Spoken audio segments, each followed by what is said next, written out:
Labdien! Sveiciens vasarā! Pienākus vasara, jābrauc zaļumos, uz jūru, laukiem, ekskursijā uz ārzemēm.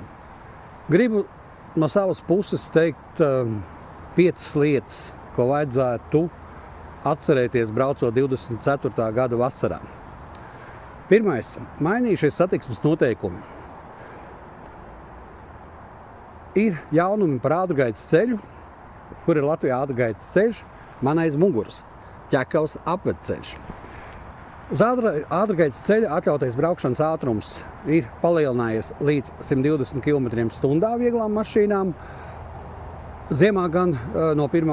decembra līdz 1. martam 110 km/h.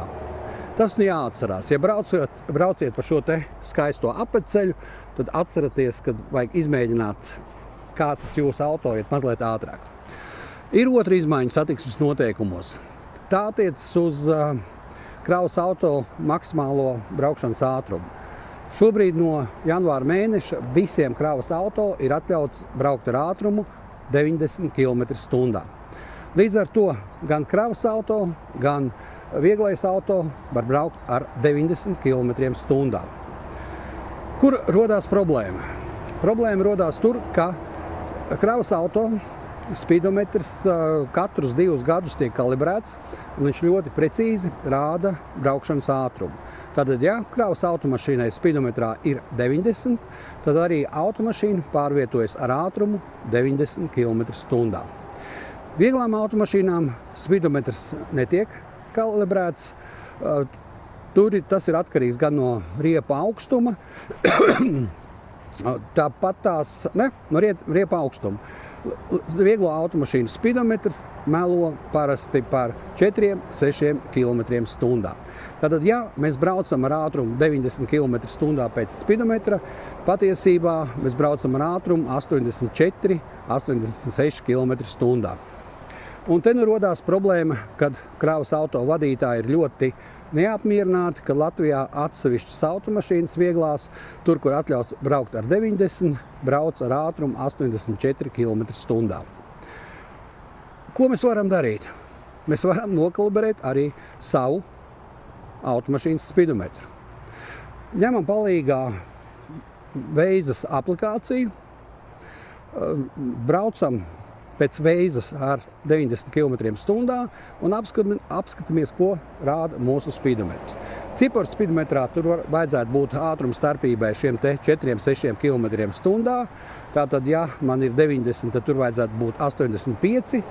Ja ir šautriņas speedometrs vai kāviņu, tas, kas tur bīdās, tad mēs varam vienkārši uzlīmēt pat kaut kādas uzlīmītas. Tur, kur ir 90, tur, kur ir 50, 70, 30. Ja, lai mēs precīzi paskatoties uz speedometru, uzreiz saprast, ka mūsu ātrums ir 70, tur, kur ir šī te atzīmīte, nevis tur, kur rakstīts speedometrā. Tas pats attiecas arī uz šiem te fotoradariem. Piemēram, Jelgavas šoseja un Rīgas apvedceļš ir radari, automašīna brauc ar 95–100 km/h. Latvijā par šādu pārkāpumu draudu brīdinājums. Un tad, kad ierauga ceļa zīme radars, tad samazina ātrumu uz 85 km/h. Arī šajā vietā mums vajadzētu tomēr braukt ar šiem te 90 km/h. Trešais punkts par riepām.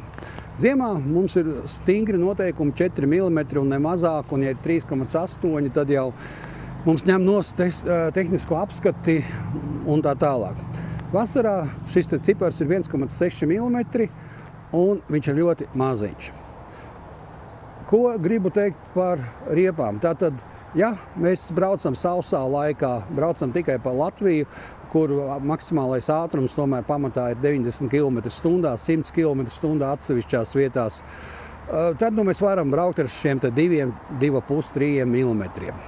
Bet jāatcerās, ka ja mums sāk līt lietus, kad šo pavasaru jau ir bijis vairāk kārtīgi, gan pērkona negaizes, gan krusa un visa ceļa virskārta ir ūdenī, ja, tad mums šīs te riepas ar mazo protektoru akvaplanēšanā darbojas ļoti bāli.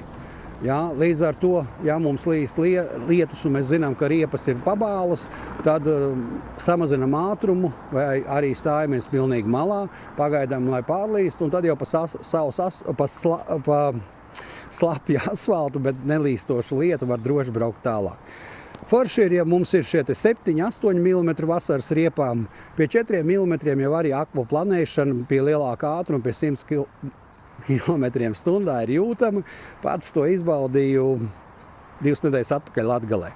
Man bija gan krusa, gan lietus, un skats bija briesmīgs, kaut kā tā. Tātad arī piedomājam par riepām, vai riepas ir labas. Un tā 4. punkts. 4. punkts – distance. Kāda ir droša distance? Noteikumos rakstīts tāda, lai neapdraud satiksmes drošību. Eiropā droša distance ir 2–3 sekundes ārpus apdzīvotām vietām. Apdzīvotās vietās tas ir 1,5 sekundes. Kā mēs mēram distances sekundēs? Tātad mēs izbraucām uz Ķekavas apceļu, bet vēl mums nav autobāns, atļautais braukšanas ātrums 90 km/h, tātad spidometrs man rāda 95, veiza rāda 89. Ja. Tātad, lai brauktu ar 90 km/h, man spidometrā ir jābūt 96 km/h, un tad es braucu tikai uz 90.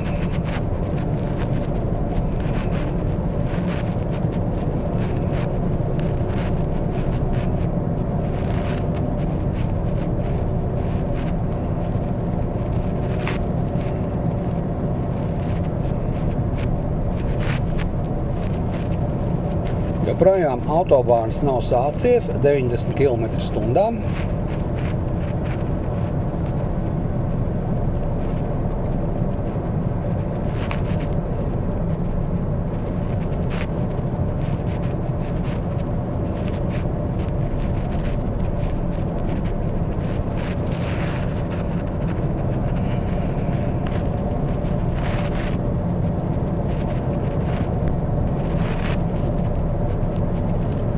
Un tagad skatāmies. Priekšā braucošā brūnā mašīna ir zem tilta. Un tad mēs sākam skaitīt 1, 2, 3. Mums te ir nedaudz vairāk par 3 sekundēm, bet šāda distance pie 100 km, vai tagad mēs jau drīkstam ātrumu palielināt līdz 120 km/h, ir normāli. Tad mēģinam vēlreiz. Auto pabrauks garām, kam viņš pabrauks garām. Atkal nākošais tilts.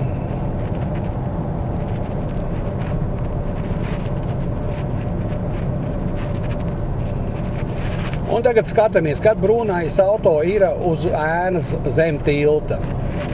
Un tagad sākam skaitīt 1, 2. Tātad šī ir 2 sekundžu distance, kas manā skatījumā ir pilnīgi pietiekoša, lai brauktu pa Latvijas ceļiem.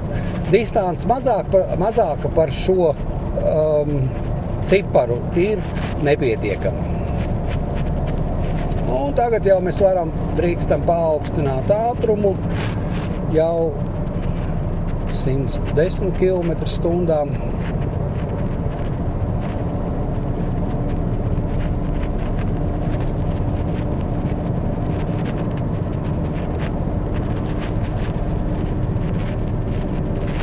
Tad spidometrs rāda 116, patiesībā, kur ir veize, cik veize rāda, es pat neredzu.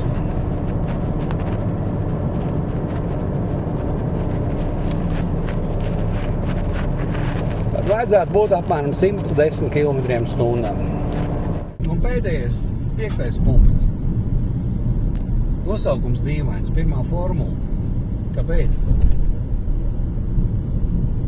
Drošas braukšanas apmācībā uz jautājumu, kāpēc jāstūrē uz 9 un 3, atbild bija ļoti konkrēta. Tā brauc pirmā formula.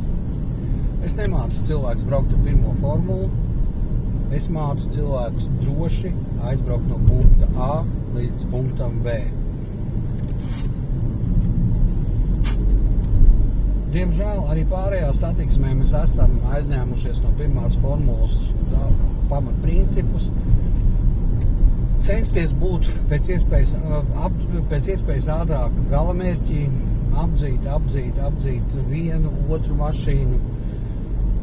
Nonākt galā tā kā pirmā formulā uzvarēju ar pārsvaru 2,4 sekundes vai kaut kas līdzīgs. Ja?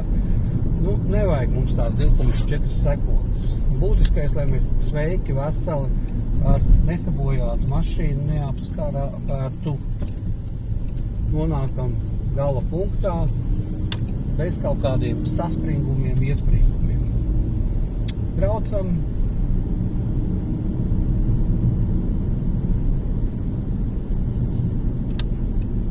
Ievērojot satiksmes noteikumus, ievērojot atļauto braukšanas ātrumu un necenšamies par katru cenu iegūt šīs te sekundes. Ja kādi jautājumi, piebildes, aizrādījumi, droši rakstiet WhatsAppā, zvaniet. Ja kāds grib pamācīties braukt, rakstiet arī ar vadītāju apliecībām. Kabatā ir cilvēki, kas nāk vienkārši mazliet sadraudzēties ar Krasta ielu, ar Rīgas trakajām ielām. Jā, tad atļautais ātrums mums ir šobrīd 70 km stundā. Jā, Jā, foršs piemērs, ko parādīt, reku priekšā ir traktors. Ja, tad, kā mēs ieraugam šādu situāciju, laicīgi uzreiz pārkārtojamies uz blakus jostu. Tad nebraucam traktoram cieši aizmugurē, viņš šoreiz aizmuka, ja braucam atpakaļ uz savu pirmo joslu.